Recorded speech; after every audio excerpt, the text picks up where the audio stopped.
They say the worst wounds are the ones you can't see. And I didn't see mine, not for 10 whole years.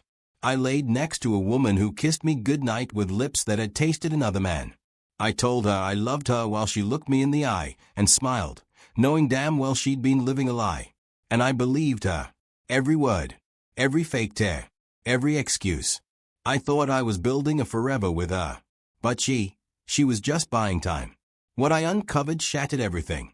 And when the truth finally surfaced, it didn't just destroy our marriage, it changed who I was. Forever. I always thought I had the kind of marriage people envied. You know, the kind where the laughter is real, the smiles are genuine, and the silence is comfortable. Emma and I had been married for 10 years. A full decade of memories, of building a life, a home, and a family. We had 2 kids, a dog, and matching coffee mugs that said, forever and always. Looking back now, I realize that forever has an expiration date when it's built on lies. Emma was the kind of woman people gravitated toward. She had an ease about her, like life wasn't something that needed to be fixed, it was already perfect. She volunteered at the kids' school. She made Pinterest-worthy birthday cakes. Our friends used to say we were couple goals. They didn't know the rot hiding underneath. She fooled everyone, even me. I met Emma in college. We were in the same sociology class.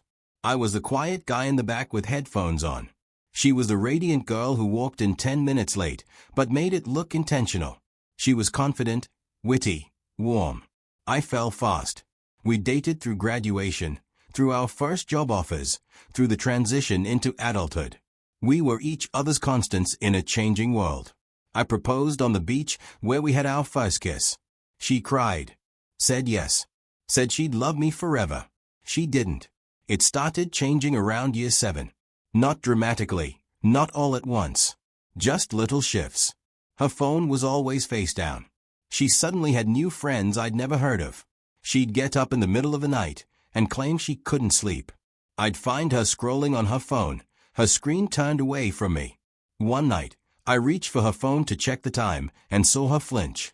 Not a dramatic panic, just a slight, involuntary recoil. Like her body knew before her mind could hide it. That was the moment something broke inside me. Still, I didn't want to believe it. I kept making excuses for her. I blamed myself. Maybe I'd let work consume me. Maybe I wasn't making her feel special anymore. I doubled down on effort. Surprise dinners, weekend getaways, even couples massages. She smiled, said thank you, and kept lying. The worst part, she didn't even have the decency to be cold. She was affectionate, thoughtful, strategically so. She covered her tracks with warmth. I now understand that's the most dangerous kind of betrayal, the one wrapped in love. But it wasn't just me being affected. Our daughter once asked, why is mommy always texting when we're watching movies? That's when I knew this wasn't a phase. It was a life she was living parallel to ours. When I installed that GPS tracker, I crossed a line I never thought I would. I wasn't proud of it. I still feel sick admitting it. But sometimes love turns into something else, something darker, when you suspect it's being manipulated. And then came the Friday night that confirmed everything. She told me she was going to a team-building dinner. I smiled, kissed her goodbye, and watched the tracker. She didn't go anywhere near downtown. She parked at a house in the suburbs. Stayed for hours. Didn't even move the car. I waited by the door that night. My hands clenched, my heart in my throat. She walked in, hair tousled, a scent clinging to her skin that wasn't familiar. She leaned in to kiss me, like everything was normal. My stomach twisted. Boring dinner? I asked. She nodded. Super boring. You didn't miss anything. That lie, that calm, practiced lie, was the moment I started mourning our marriage. I hired a private investigator the next morning. Told him everything. It didn't take him long. Within a few days, he sent me photos, clear, undeniable, soul-crushing. Her and a man, holding hands in public, kissing in a parking lot, entering a hotel together, staying overnight, leaving separately. I stared at those photos for hours. I kept thinking, maybe I caused this. Maybe I drove her to him. But deep down, I knew better. You don't fall into bed with someone for 3 years unless you made peace with betrayal a long time ago. I wanted to confront her immediately. But I waited. I needed her to know what it felt like to be caught cold, when you think you're safe, when you think no one's watching. So I planned a dinner. Said I missed us. Said I wanted a night alone. She lit up, picked out a dress, wore perfume. I made steak and wine, played our wedding playlist, pretended everything was okay. And after dessert, I asked, "Do you love me?" She blinked.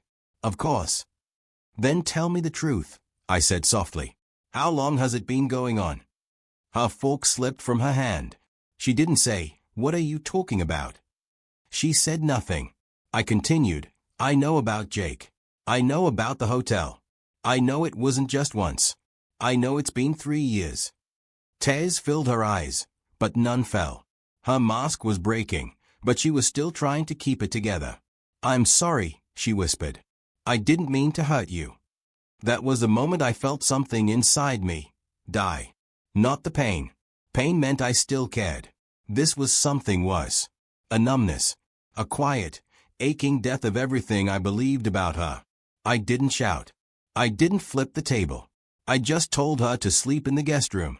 And the next morning, I packed a bag and left. Not because I didn't want to fight, but because the war was already over. She begged for therapy. She wrote long letters. Said she still loved me. But love without honesty is manipulation. She made the bed. She laid in it. Now she had to lie in it, alone. We divorced 6 months later. The kids stayed with me part-time. I took time off work. I needed to rediscover who I was without her. And slowly, painfully, I did. I went back to the gym. I read again. I started journaling. I looked in the mirror and saw a man who had survived emotional warfare and came out with bruises, but not broken. Emma tried to be friends. I couldn't. I was polite, civil, but I didn't trust her voice anymore.